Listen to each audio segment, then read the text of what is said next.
ಎರಡೂ ಕಡೆ ಎಫ್ಐಆರ್ ಆಗಿದೆ ಸರ್. ಎರಡೂ ಕಡೆ ದೊಡ್ಡ ದೊಡ್ಡ ಲೀಡರ್ಗಳು ಹೆಸರಿದ್ದಾರೆ. ಆದರೆ ಈ ಪ್ರಕರಣದಲ್ಲಿ 26 ಜನ ಕಾರ್ಯಕರ್ತರನ್ನ ಅರೆಸ್ಟ್ ಮಾಡಿದ್ದಾರೆ. ಕೇವಲ ಕಾರ್ಯಕರ್ತರ ಅರೆಸ್ಟ್ಗಷ್ಟೇ ಸೀಮಿತ ಆಗುತ್ತೆ ಸರ್. ಯಾಕಂದರೆ RSSಗೆ ಪ್ರತಿ ಬಾರಿ ಕೂಡ ಕಾಂಗ್ರೆಸ್ ಅವರು ಪ್ರಶ್ನೆ ಮಾಡ್ತಾರೆ, ನೀವು ಮುಂದೆ ಬನ್ನಿ ಅಮಾಯಕ ಮಕ್ಕಳನ್ನ ಯಾಕೆ ಬಲಿ ಮಾಡ್ತಾರೆ ಅಂತ ಹೇಳಿ. ಬಹುಶಃ ಈ ಪ್ರಕರಣದಲ್ಲಿ ಅದು ಪ್ರತಿಧ್ವನಿಸ್ತಾ ಇದೆಯಾ ಸರ್? ಅದು ನೋಡ, ಅದನ್ನ ಹೋಮ್ ಮಿನಿಸ್ಟರ್ಗೆ, ಹೋಮ್ ಡಿಪಾರ್ಟ್ಮೆಂಟ್, ಪೊಲೀಸ್ ಅವರ ನಾವು ಗೌರ್ಮೆಂಟ್ ಇಂಟರ್ಫಿಯರ್ ಆಗೋದು ಸರಿ ಹೋಗೋದಿಲ್ಲ, ನಾವು ಇನ್ಫ್ಲೂಯೆನ್ಸ್ ಮಾಡೋದು ಸರಿ ಇಲ್ಲ. ಪೊಲೀಸ್ ಅವರು ಯಾರ ಮೇಲೆ ಯಾವ ಸಂದರ್ಭದಲ್ಲಿ ಏನ್ ಸೂಕ್ತ ನಿರ್ಧಾರ ಕೈಗೊಳ್ಳಬೇಕು, ಶಾಂತಿ ಭಂಗ ಪರಿಸ್ಥಿತಿ ಸಂಯಮ ಇದನ್ನೆಲ್ಲ ಗಮನದಲ್ಲಿಟ್ಕೊಂಡು ಪೊಲೀಸ್ ಅವರು ಅದನ್ನ ಏನ್ ಮಾಡಬೇಕು ಅವ್ರಿಗೆ ನಾವು ಬಿಟ್ಬಿಡ್ತೀವಿ. ಈಗ ಪೋಸ್ಟ್ ಮಾರ್ಟಮ್ 2 ಸಲ ಮಾಡಿದೆ ಅಂತ ನಾವು ಇಂಟರ್ಫಿಯರ್ ಮಾಡಕ್ಕೆ ನಾವು ಹೋಗುದಿಲ್ಲ. ಪೋಸ್ಟ್ ಮಾರ್ಟಮ್ 2 ಸಲ ಮಾಡಬಾರ್ದು ಅಂತ ಏನಾದರೂ ಕಾನೂನು ಇದೆನಾ? ಹೇಳಿ. Post mortem multiple time same day same ಇದರಲ್ಲಿ ಮಲ್ಟಿಪಲ್ ಟೈಮ್ ಮಾಡಬಾರ್ದು ಅಂತ ಏನಾದರೂ ಇದೆನಾ? ನನಗೆ ಅದು ಅನುಭವ ಇಲ್ಲ. ನಾನು ತಿಳ್ಕೊಂಡ ಪ್ರಕಾರ ಒಂದೇ ಪೋಸ್ಟ್ ಮಾರ್ಟಮ್ ಆಗಿದೆ ಅಂತ. ಮತ್ತೆ ಯಾಕೆ ಇದು ಇಷ್ಟೊಂದು ಇಶ್ಯೂ ಆಗ್ತಾ ಇದೆ? ಬಟ್ ನಾನು ಒಂದೇ ಸತಿ IO ರಿಕ್ವೆಸ್ಟ್ ಮಾಡಿದ್ದಾರೆ, ಒಂದೇ ಪೋಸ್ಟ್ ಮಾರ್ಟಮ್ ಆಗಿದೆ ಅನ್ನೋದು ನನ್ನ ಮಾಹಿತಿ ಇದೆ. ಪಾಪ ರಾಜಕೀಯದ ಕೆಲವು ಚಟ ಇರ್ತದಲ್ಲ, ಏನಾದ್ರು ಒಂದು ಮಿಸ್ಗೈಡ್ ಮಾಡೋದು ಒಂದು ಚಟ, ಸುಳ್ಳು ಹೇಳೋದು ಒಂದು ಚಟ, ಬರೀ ಪ್ರೆಸ್ ಮಾಡೋದೇ ಒಂದು ಚಟ ಕೆಲವು ಇರ್ತಾವಲ್ಲ, ಅದನ್ನೇ ಆಗಿರ್ಬೋದು. ಒಂದ್ಸರಿ ಕ್ಲಿಯರ್ ಆಗಿದೆ ಅಂದ್ರೆ ಕನ್ಸರ್ನ್ ಅಥಾರಿಟಿಯಿಂದ ನೀವು ಪ್ರೆಸ್ ರಿಲೀಸ್ ಮಾಡಿಸಬಹುದಪ್ಪ ಸರ್? ಹೇಳಿ. ಈಗ ಅವ್ರು ಮಾಡ್ತಾರೆ. ಎಲ್ಲಿ ಮಾಡ್ತಾ ಇದ್ದಾರೆ ಸರ್ ಇಲ್ಲ, ಇದು ಮಿಸ್ಲೀಡ್ ಆಗೋದಕ್ಕೆ ಅದೇ ಕಾರಣ. ಎಲ್ಲೂ ಅಪ್ಡೇಟ್ ಸಿಗ್ತಾ ಇಲ್ಲ, ಯಾರು ಫೋನ್ ರಿಸೀವ್ ಮಾಡಲ್ಲ. ನೋಡಪ್ಪ, ನಾನು I will not influence anyone. ಅವ್ರು ಏನ್ ಡ್ಯೂಟಿ ಪಬ್ಲಿಕ್ ಡೊಮೇನ್ ಅಲ್ಲಿ ಏನಿರ್ತದೆ, every report will be given to the court, every report will be given to the police station. ಅಲ್ಲ, ಮಿಸ್ಲೀಡ್ ಆಗ್ತಾ ಇರೋದಕ್ಕೆ ಪೊಲೀಸ್ ಕಡೆಯಿಂದ ಒಂದು ಕ್ಲಾರಿಫಿಕೇಶನ್ ಘಟನೆ ಆದಾಗ ಜಿಲ್ಲಾಡಳಿತ ಕೆಲಸ ಏನು, ಪೊಲೀಸ್ ಕೆಲಸ ಏನು, ಮೀಡಿಯಾಕ್ಕೆ ಅಥೆಂಟಿಕ್ ಆಗಿ ಒಂದ್ ಸಾರಿ ಅಂತ ಹೇಳಿದ್ರೆ ಯಾರಿದ್ರು ಪ್ರಶ್ನೆ ಬರ್ತಿರ್ಲಿಲ್ಲ. ಇದುವರೆಗೂ ಮಾಹಿತಿ ತನಿಖಾಧಿಕಾರಿಗಳ ಕೆಲಸ ಏನಂಗಾದ್ರೆ ಮೀಡಿಯಾನೇ ಮಿಸ್ಗೈಡ್ ಮಾಡೋದ? ಹಂಗಾದ್ರೆ ಮೀಡಿಯಾನೇ ಮಿಸ್ಗೈಡ್ ಮಾಡ್ತಿರೋದು ಈಗ ಇಡೀ ಜಿಲ್ಲಾಡಳಿತ. ಕೇಳೋದು ಅರ್ಥ ಇದೆ, ನೀವು ಕೇಳುತ್ತಾ ಇರೋದು ಖಂಡಿತ ಅರ್ಥ ಇದೆ. ನೀವು ಕೇಳೋದು ಅರ್ಥ ಇಲ್ಲ. ಅಡ್ವೈಸ್ ಪೊಲೀಸ್ ಅವ್ರು ಹೇಳ್ತೀನಿ, ನೀವು ಮಾಧ್ಯಮಕ್ಕೆ ಟೈಮ್ಲಿ ಏನ್ ರಿಪೋರ್ಟ್ ಕೊಡಬೇಕು ಕೊಡಿ ಅಂತ ಹೇಳೋಣ. ಪೊಲೀಸ್ ಇಲಾಖೆಯಿಂದ ಒಂದು ಸಣ್ಣ ಮಾಹಿತಿನೂ ಇಲ್ಲ ಸರ್. ಯಾರ್ಯಾರು ಘಟನೆಯಲ್ಲಿ ಭಾಗಿಯಾಗಿದ್ದು ಗೌಪ್ಯತೆ ನಾವು ಕೇಳಿದ್ರೆ ಇಲ್ಲ ಸರ್, ಪ್ರೆಷರ್ ಇದೆ. ಏನ್ wasted, even police department also ಯಾವುದೋ ವೇಸ್ಟೆಡ್ ಇಂಟ್ರೆಸ್ಟ್ ಕೆಲಸ ಮಾಡುತ್ತೆ ಅಂತಕ್ಕಂಥದ್ದು ಸಾರ್ವಜನಿಕರ ಅಭಿಪ್ರಾಯ ಆಗ್ತಾ ಇದೆ. ಕೇಳಬೇಡಿ ಅಂತ ನಾನು ಹೋಮ್ ಮಿನಿಸ್ಟರ್ಗೆ ಈ ವಿಚಾರನ ತಮ್ಮೆಲ್ಲ ಭಾವನೆ, ತಮ್ಮ ನೋವು, ತಮ್ಮ ದುಃಖ, ತಮ್ಮ ವಿಚಾರ, ಹೋಮ್ ಮಿನಿಸ್ಟರ್ ವಿಚಾರ ಅಂದ್ರೆ ಪಾರ್ಟ್ ಟೈಮ್ ಹೋಮ್ ಮಿನಿಸ್ಟರ್ ಅಂತ ಆರೋಪ ಮಾಡ್ತಾ ಇದ್ದಾರೆ. ಸಾರ್ವಜನಿಕರ ದುಃಖ ಸರ್, ಸಾರ್ವಜನಿಕರ ದುಃಖ ಸರ್.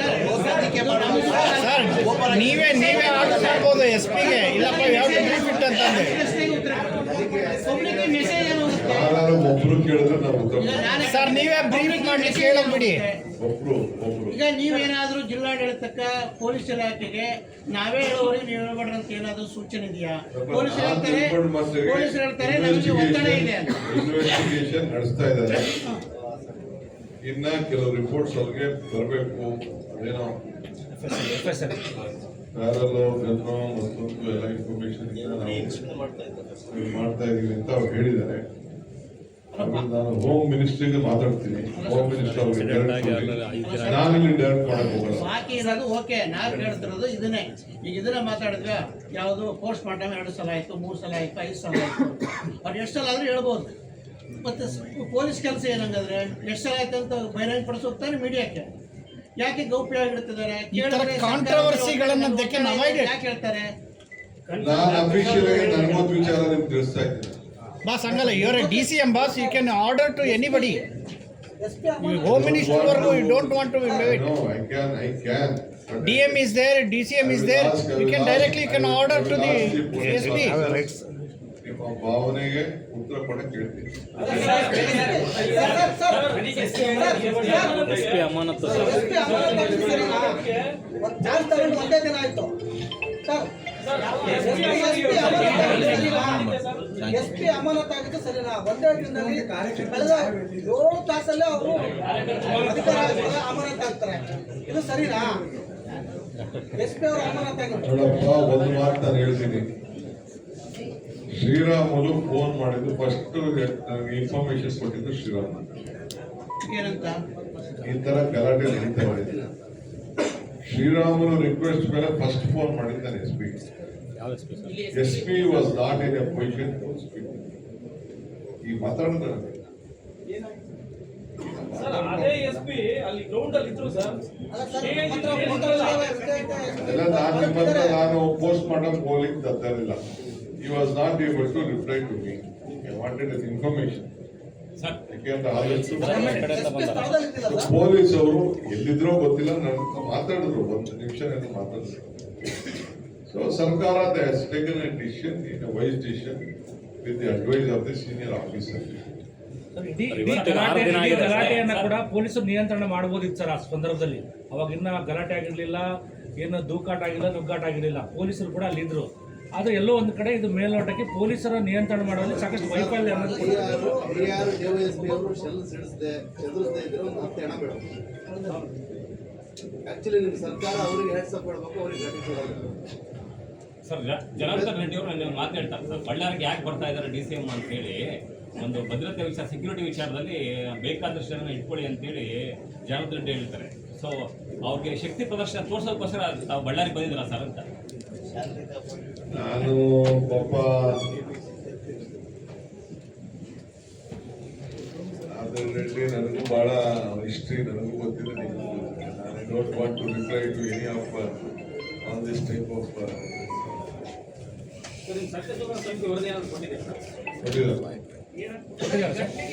ಏನಿದೆ ಸರ್ ವರದಿಯಲ್ಲಿ ಉಲ್ಲೇಖ ಏನಿದೆ? ಅಫಿಷಿಯಲ್ ಆಗಿ ಬಂದು ನನಗೆ ಕೊಟ್ಟಿದ್ದಾರೆ. ಇಲ್ಲಿಗೆ 6 ದಿನ ಕೊಟ್ಟಿದ್ದಾರೆ. ಅಸೂಯೆಯಿಂದ ನಮ್ಮ ಕಾರ್ಯಕರ್ತರು ನಮ್ಮ ಸರ್ಕಾರ ಪುತ್ಥಳಿಯನ್ನ ಮಾಡ್ತಾ ಇರತಕ್ಕಂಥ ಏನು ಈ ಕಾರ್ಯಕ್ರಮ ಇತ್ತು, ಈ ಜನಪ್ರಿಯತೆ ಜನ ಏನು ನಮ್ಮ MLA ಮೇಲೆ ಎಲ್ಲ ಸೇರಿ ಏನು ವಿಶ್ವಾಸ ಇಟ್ಟಿದ್ರು, ಇಟ್ಟು ಅವ್ರು ಮಾಡ್ತಾ ಇರೋಂಥ ಒಂದು ವೈಭವವಾದಂಥ ಕಾರ್ಯಕ್ರಮ ನೋಡಕ್ ಆಗದೆ ಈ ಅಸೂಯೆಯಿಂದ ಈ ಬ್ಯಾನರ್ನ ಕಿತ್ತಾಕ್ಸಿರೋದ್ರಿಂದ ಇದೆಲ್ಲ ಉದ್ಭವ ಆಯ್ತು ಅಂತ ಹೇಳಿ ಅವರು ಸರ್ ಆ ವೈಭವದ ಕಾರ್ಯಕ್ರಮ ಇದೆಯಲ್ಲ ಸರ್, ಆ ವೈಭವ ಮುಂದೆ ತಗೊಂಡು ಹೋಗ್ಬೇಕಂತ ವಿನಂತಿಸ್ತೀನಿ.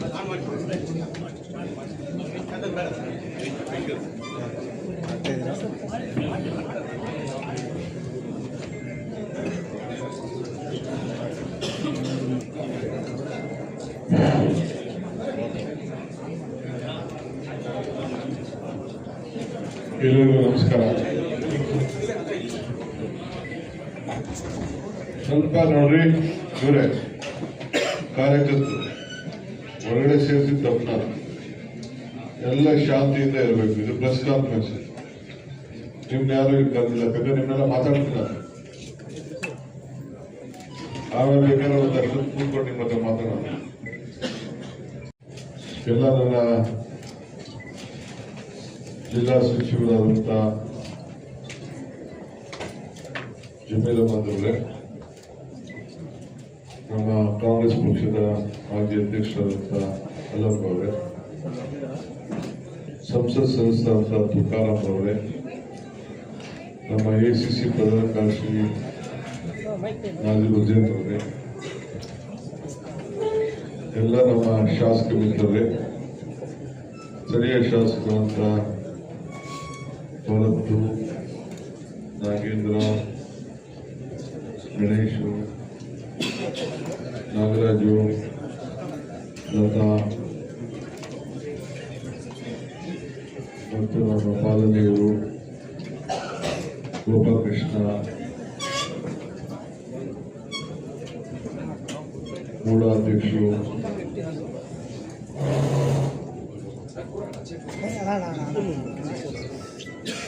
ಮೇಯರು ಇದ್ದಾರೆ,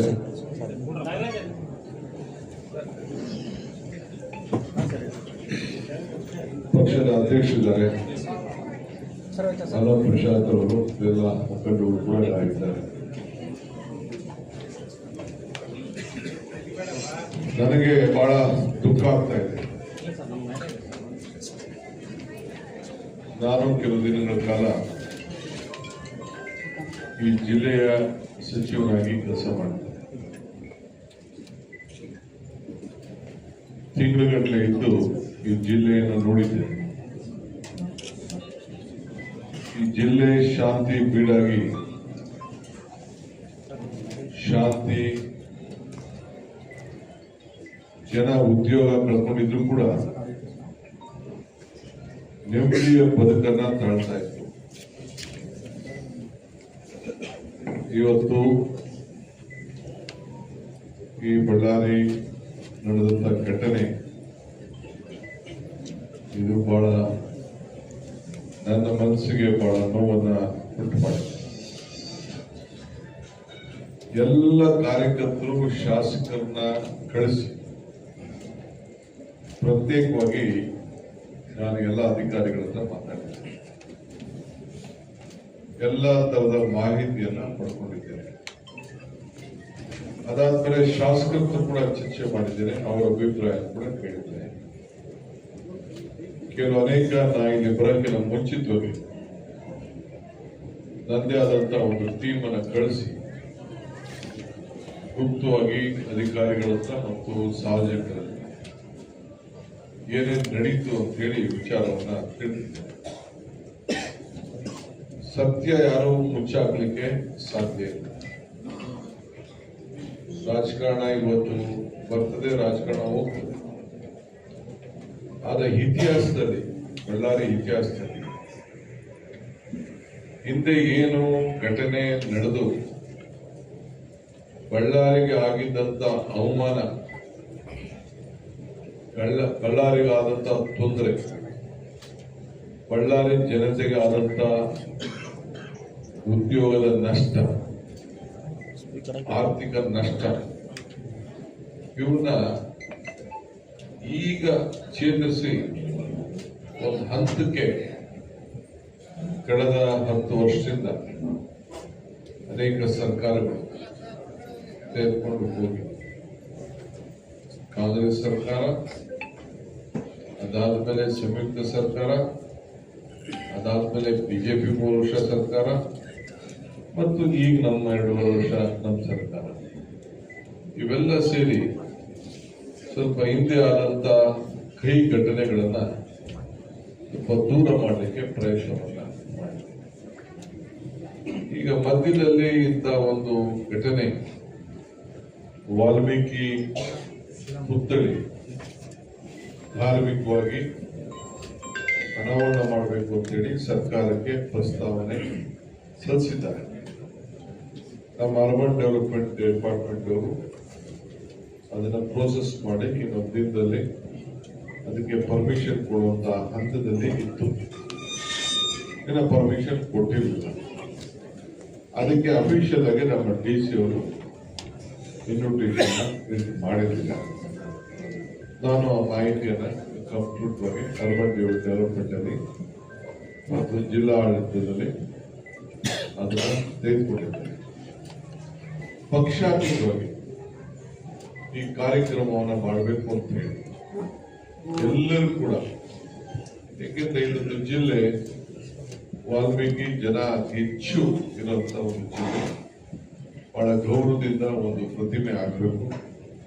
ಇಡೀ ರಾಜ್ಯದಲ್ಲಿ ಅತಿ ಹೆಚ್ಚು ವಾಲ್ಮೀಕಿ ಜನ ಇದ್ದಾರೆ, ಪ್ರತಿನಿಧಿಗಳಿದ್ದಾರೆ.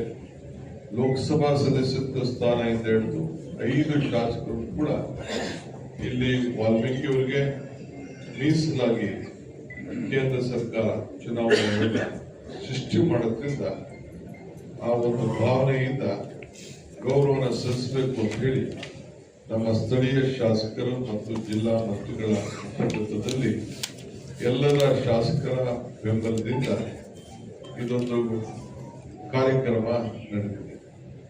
ಯೋಗರಾಜ್ ಅವರು ಆ ಪುತ್ಥಳಿಯನ್ನು ಕೂಡ ತಯಾರು ಮಾಡಿದ್ದಾರೆ. ಆ ಪುತ್ಥಳಿಯನ್ನ ಬರಮಾಡಿಕೊಡೋದು ಕೂಡ ಎಲ್ಲರೂ ಕೂಡ ಆ ಕಾರ್ಯಕ್ರಮದಲ್ಲಿ ಬಿಜೆಪಿಯವರು ಪಾಲ್ಗೊಂಡಿದ್ದಾರೆ, ಸಾರ್ವಜನಿಕರು ಪಾಲ್ಗೊಂಡಿದ್ದಾರೆ, ಕಾಂಗ್ರೆಸ್ ಕಾರ್ಯಕರ್ತರು ಪಾಲ್ಗೊಂಡಿದ್ದಾರೆ. ಅನೇಕ ಫೋಟೋಗಳು ಕೂಡ ನಾನು ಗಮನಿಸಿದ್ದೇನೆ.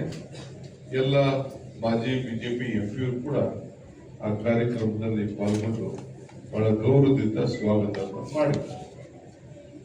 ಇದಾದ್ಮೇಲೆ 3 ದಿನ ಮುಂಚಿತವಾಗಿ ನನ್ನ ಮಿತ್ರರಾದಂಥ ಶ್ರೀರಾಮುಲು ಅವರು ಇದರ ಬಗ್ಗೆ ಯಾವುದೇ ಆದಂತಹ ಪ್ರತಿಕ್ರಿಯೆ ಕೂಡ ನಾನು ಇದ್ರ ಬಗ್ಗೆ ಅವಶ್ಯಕತೆ ಇರಲಿಲ್ಲ ಅಂತ ಕೂಡ ಅವರು ತಿಳಿಸಿದ್ದಾರೆ.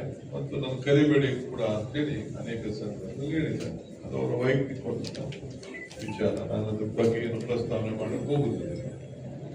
ಆದರೆ ಒಬ್ಬ ಜನರಲ್ ಶಾಸಕರು, ಕ್ಷೇತ್ರದಿಂದ ಗೆದ್ದಂತ ಶಾಸಕರು ಈ ಸುತ್ತಮುತ್ತಲು ಇರುವಂತ ಪರಿಸರ ನೋಡಿ ಇದು ತೆಗೆದುಕೊಂಡಂತ ಒಂದು ತೀರ್ಮಾನ, ಇಲ್ಲಿ ಪುತ್ಥಳಿ ಆಗ್ಬೇಕು,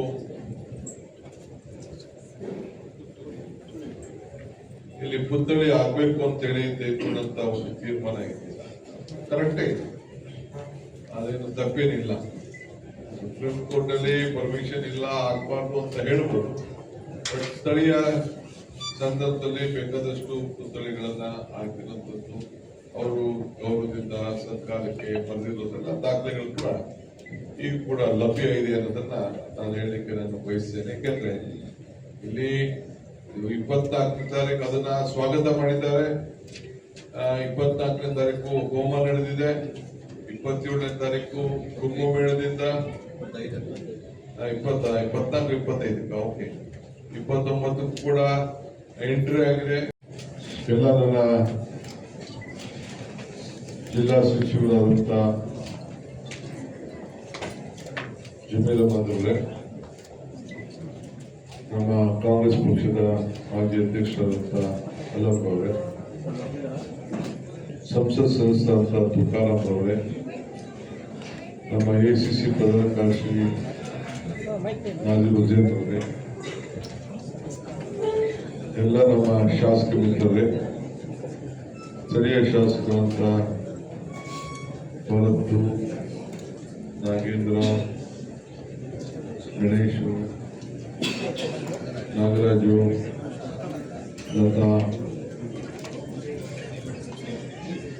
ಮತ್ತು ನಮ್ಮ ಪಾಲನೆಯವರು, ಗೋಪಾಲಕೃಷ್ಣ, ಮೂಢಾಧ್ಯಕ್ಷರು,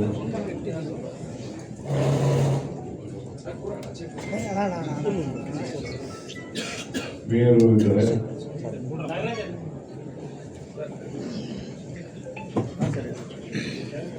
ಪಕ್ಷದ ಅಧ್ಯಕ್ಷರಿದ್ದಾರೆ, ಅಲಂ ಪ್ರಸಾದ್ ಅವರು ಎಲ್ಲ ಮುಖಂಡರು ಕೂಡ ಆಗಿದ್ದಾರೆ. ನನಗೆ ಬಹಳ ದುಃಖ ಆಗ್ತಾ ಇದೆ. ನಾನು ಕೆಲವು ದಿನಗಳ ಕಾಲ ಈ ಜಿಲ್ಲೆಯ ಸಚಿವನಾಗಿ ಕೆಲಸ ಮಾಡಿದೆ. ತಿಂಗಳುಗಟ್ಟಲೆ ಇದ್ದು ಈ ಜಿಲ್ಲೆಯನ್ನು ನೋಡಿದ್ದೇನೆ. ಈ ಜಿಲ್ಲೆ ಶಾಂತಿ ಬೀಡಾಗಿ, ಶಾಂತಿ, ಜನ ಉದ್ಯೋಗ ಕಳ್ಕೊಂಡಿದ್ರು ಕೂಡ ನೆಮ್ಮದಿಯ ಬದುಕನ್ನ ತಾಳ್ತಾ ಇತ್ತು. ಇವತ್ತು ಈ ಬಳ್ಳಾರಿ ನಡೆದಂತ ಘಟನೆ ಇದು ಬಹಳ ನನ್ನ ಮನಸ್ಸಿಗೆ ಬಹಳ ನೋವನ್ನ ಉಂಟು ಮಾಡಿದೆ. ಎಲ್ಲ ಕಾರ್ಯಕರ್ತರು ಶಾಸಕರನ್ನ ಕಳಿಸಿ ಪ್ರತ್ಯೇಕವಾಗಿ ನಾನು ಎಲ್ಲ ಅಧಿಕಾರಿಗಳ ಹತ್ರ ಮಾತಾಡಿದ್ದೇನೆ. ಎಲ್ಲ ತರದ ಮಾಹಿತಿಯನ್ನ ಪಡ್ಕೊಂಡಿದ್ದೇನೆ. ಅದಾದ್ಮೇಲೆ ಶಾಸಕರು ಕೂಡ ಚರ್ಚೆ ಮಾಡಿದ್ದೇನೆ, ಅವರ ಅಭಿಪ್ರಾಯ ಕೂಡ ಕೇಳಿದ್ದೇನೆ. ಕೆಲವು ಅನೇಕ ನಾ ಇಲ್ಲಿ ಬರೋಕ್ಕಿಂತ ಮುಂಚಿತವಾಗಿ ನಂದೇ ಆದಂತ ಒಂದು ಟೀಮ್ ಅನ್ನ ಕಳಿಸಿ ಗುಪ್ತವಾಗಿ ಅಧಿಕಾರಿಗಳ ಹತ್ರ ಮತ್ತು ಸಾರ್ವಜನಿಕರಲ್ಲಿ ಏನೇನು ನಡೀತು ಅಂತ ಹೇಳಿ ವಿಚಾರವನ್ನ ತಿಳಿದಿದ್ದೇನೆ. ಸತ್ಯ ಯಾರು ಮುಚ್ಚಾಕ್ಲಿಕ್ಕೆ ಸಾಧ್ಯ ಇಲ್ಲ. ರಾಜಕಾರಣ ಇವತ್ತು ಬರ್ತದೆ, ರಾಜಕಾರಣ ಹೋಗ್ತದೆ. ಆದ್ರೆ ಇತಿಹಾಸದಲ್ಲಿ, ಬಳ್ಳಾರಿ ಇತಿಹಾಸದಲ್ಲಿ ಹಿಂದೆ ಏನು ಘಟನೆ ನಡೆದು ಬಳ್ಳಾರಿಗೆ ಆಗಿದ್ದಂತ ಅವಮಾನ, ಬಳ್ಳಾರಿಗೆ ಆದಂತ ತೊಂದರೆ, ಬಳ್ಳಾರಿ ಜನತೆಗೆ ಆದಂತ ಉದ್ಯೋಗದ ನಷ್ಟ, ಆರ್ಥಿಕ ನಷ್ಟ, ಇವನ್ನ ಈಗ ಚೇತರಿಸಿ ಒಂದು ಹಂತಕ್ಕೆ ಕಳೆದ 10 ವರ್ಷದಿಂದ ಅನೇಕ ಸರ್ಕಾರಗಳು ತೆಗೆದುಕೊಂಡು ಹೋಗಿ, ಕಾಂಗ್ರೆಸ್ ಸರ್ಕಾರ, ಅದಾದ್ಮೇಲೆ ಸಂಯುಕ್ತ ಸರ್ಕಾರ, ಅದಾದ್ಮೇಲೆ ಬಿಜೆಪಿ 3 ವರ್ಷ ಸರ್ಕಾರ, ಮತ್ತು ಈಗ ನಮ್ಮ 2.5 ವರ್ಷ ನಮ್ಮ ಸರ್ಕಾರ, ಇವೆಲ್ಲ ಸೇರಿ ಸ್ವಲ್ಪ ಹಿಂದೆ ಆದಂತ ಕೈ ಘಟನೆಗಳನ್ನ ಸ್ವಲ್ಪ ದೂರ ಮಾಡಲಿಕ್ಕೆ ಪ್ರಯತ್ನವನ್ನ ಮಾಡಿ. ಈಗ ಮಧ್ಯದಲ್ಲಿ ಇಂಥ ಒಂದು ಘಟನೆ, ವಾಲ್ಮೀಕಿ ಪುತ್ಥಳಿ ಧಾರ್ಮಿಕವಾಗಿ ಅನಾವರಣ ಮಾಡಬೇಕು ಅಂತೇಳಿ ಸರ್ಕಾರಕ್ಕೆ ಪ್ರಸ್ತಾವನೆ ಸಲ್ಲಿಸಿದ್ದಾರೆ. ನಮ್ಮ ಅರ್ಬನ್ ಡೆವಲಪ್ಮೆಂಟ್ ಡಿಪಾರ್ಟ್ಮೆಂಟ್ ಅವರು ಅದನ್ನ ಪ್ರೋಸೆಸ್ ಮಾಡಿ ಇನ್ನೊಂದು ದಿನದಲ್ಲಿ ಅದಕ್ಕೆ ಪರ್ಮಿಷನ್ ಕೊಡುವಂತ ಹಂತದಲ್ಲಿ ಇತ್ತು. ಇನ್ನು ಪರ್ಮಿಷನ್ ಕೊಟ್ಟಿರಲಿಲ್ಲ. ಅದಕ್ಕೆ ಅಫಿಷಿಯಲ್ ಆಗಿ ನಮ್ಮ DC ಅವರು ಇನ್ವಿಟೇಷನ್ ಮಾಡಿರಲಿಲ್ಲ. ನಾನು ಆ ಮಾಹಿತಿಯನ್ನು ಕಂಪ್ಲೀಟ್ ಆಗಿ ಅರ್ಬನ್ ಡೆವಲಪ್ಮೆಂಟ್ ಅಲ್ಲಿ ಮತ್ತು ಜಿಲ್ಲಾ ಆಡಳಿತದಲ್ಲಿ ಅದನ್ನು ತೆಗೆದುಕೊಂಡಿದ್ದೇನೆ. ಪಕ್ಷಾತೀತವಾಗಿ ಈ ಕಾರ್ಯಕ್ರಮವನ್ನು ಮಾಡಬೇಕು ಅಂತ ಹೇಳಿ ಎಲ್ಲರೂ ಕೂಡ, ಏಕೆಂದ್ರೆ ಇದೊಂದು ಜಿಲ್ಲೆ ವಾಲ್ಮೀಕಿ ಜನ ಅತಿ ಹೆಚ್ಚು ಇರುವಂತ ಒಂದು ಜಿಲ್ಲೆ, ಬಹಳ ಗೌರವದಿಂದ ಒಂದು ಪ್ರತಿಮೆ ಆಗಬೇಕು.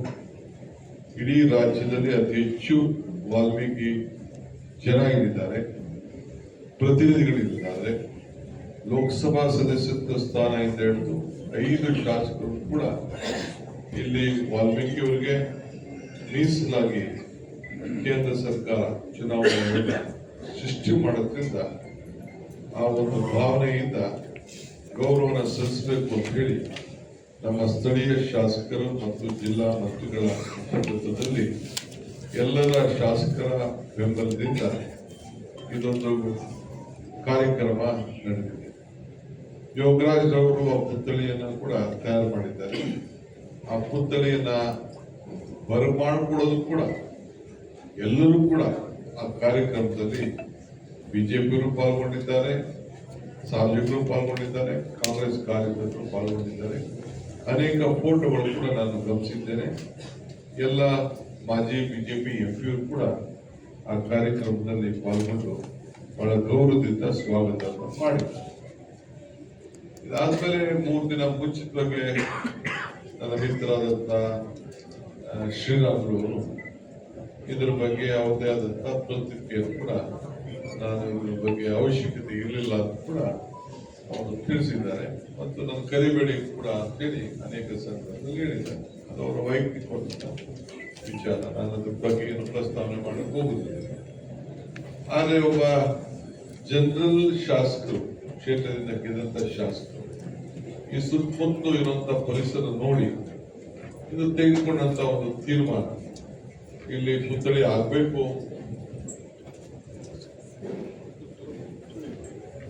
ಇಲ್ಲಿ ಪುತ್ಥಳಿ ಆಗ್ಬೇಕು ಅಂತೇಳಿ ತೆಗೆದುಕೊಂಡಂತ ಒಂದು ತೀರ್ಮಾನ ಇದೆ. ಕರೆಕ್ಟೇ ಇದೆ, ಅದೇನು ತಪ್ಪೇನಿಲ್ಲ. ಸುಪ್ರೀಂ ಕೋರ್ಟ್ ಅಲ್ಲಿ ಪರ್ಮಿಷನ್ ಇಲ್ಲ, ಆಗ್ಬಾರ್ದು ಅಂತ ಹೇಳ್ಬೋದು. ಬಟ್ ಸ್ಥಳೀಯ ಸಂದರ್ಭದಲ್ಲಿ ಬೇಕಾದಷ್ಟು ಪುತ್ಥಳಿಗಳನ್ನ ಹಾಕಿರುವಂತದ್ದು, ಅವರು ಗೌರವದಿಂದ ಸರ್ಕಾರಕ್ಕೆ ಬರೆದಿರೋದೆಲ್ಲ ದಾಖಲೆಗಳು ಕೂಡ ಈಗ ಕೂಡ ಲಭ್ಯ ಇದೆ ಅನ್ನೋದನ್ನ ನಾನು ಹೇಳಲಿಕ್ಕೆ ನಾನು ಬಯಸ್ತೇನೆ. ಯಾಕೆಂದ್ರೆ ಇಲ್ಲಿ 24ನೇ ತಾರೀಕು ಅದನ್ನ ಸ್ವಾಗತ ಮಾಡಿದ್ದಾರೆ, 24ನೇ ತಾರೀಕು ಹೋಮ ನಡೆದಿದೆ, 27ನೇ ತಾರೀಕು ಕುಂಭಮೇಳದಿಂದ 24-25 ಓಕೆ 29 ಕೂಡ ಎಂಟ್ರಿ ಆಗಿದೆ. ಬಹಳ ಕುಂಭಮೇಳದಿಂದ ಕರ್ಕೊಂಡು ಬಂದಿದ್ದಾರೆ. ಎಲ್ಲ ಜನ ಪಾಪ ಬಹಳ ಗೌರವದಿಂದ ಒಂದು ದೊಡ್ಡದ ಹಬ್ಬದ ವಾತಾವರಣದಿಂದ. ಈಗ ಯಾಕೆ ಇದಕ್ಕೆ ಗಲಾಟೆ ಬಂತು? ಈ ಬ್ಯಾನರ್ ವಿಚಾರಕ್ಕೆ ಗಲಾಟೆ ಬಂತು. ಚಿಕ್ಕಮಗಳೂರು ಇವತ್ತು ಸಣ್ಣ ಘಟನೆ ನಡೆದು ಅಲ್ಲೊಬ್ಬ ಕಾರ್ಯಕರ್ತ ಹಾಕಿಸ್ಕೊಂಡ. ಅದ್ರ ಬಗ್ಗೆ ಈಗ ನಾನು ಚರ್ಚೆ ಮಾಡಕ್ಕೆ ಹೋಗ್ತಿಲ್ಲ. 25ನ 1ನೇ ತಾರೀಕು ಮುಂಚಿತವಾಗಿ ಈ ಬ್ಯಾನರ್ ಕಟ್ಟಿದ್ದಾರೆ. ಯಾರ ಮನೆಗೂ ಯಾರು ಬ್ಯಾನರ್ ಕಟ್ಟಿದ್ದಾರೆ, ಸಾರ್ವಜನಿಕರ ಸ್ಥಳಗಳಲ್ಲಿ ಕಟ್ಟಿದ್ದಾರೆ. ಇಡೀ ಒಂದು ಹಬ್ಬ ಆಗ್ಬೇಕಾದ್ರೆ ಒಂದು ಹಬ್ಬದ ವಾತಾವರಣ ಅಂತಲೇ ಎಲ್ಲಾ ಕಡೆ ಕಟ್ತಾರೆ. ಈಗ ಎಷ್ಟೋ ಕಡೆ ನನ್ನ ಮನೆ ಮುಂದೆ, ಚೀಫ್ ಮಿನಿಸ್ಟರ್ ಮನೆ ಮುಂದೆ, ಎಲ್ಲರ ಮನೆ ಮುಂದೆ ಕಟ್ತಾರೆ, ಬೆಂಗಳೂರಲ್ಲೂ ಕಟ್ತಾರೆ. ಎಲ್ಲ ಹೆಚ್ಚಿನ ವಿಡಿಯೋಗಳಿಗೆ ಪ್ರತಿಧ್ವನಿ ಯೂಟ್ಯೂಬ್ ಚಾನೆಲ್ ಸಬ್ಸ್ಕ್ರೈಬ್ ಮಾಡಿ, ಬೆಲ್ ಐಕಾನ್ ಕ್ಲಿಕ್ ಮಾಡಿ.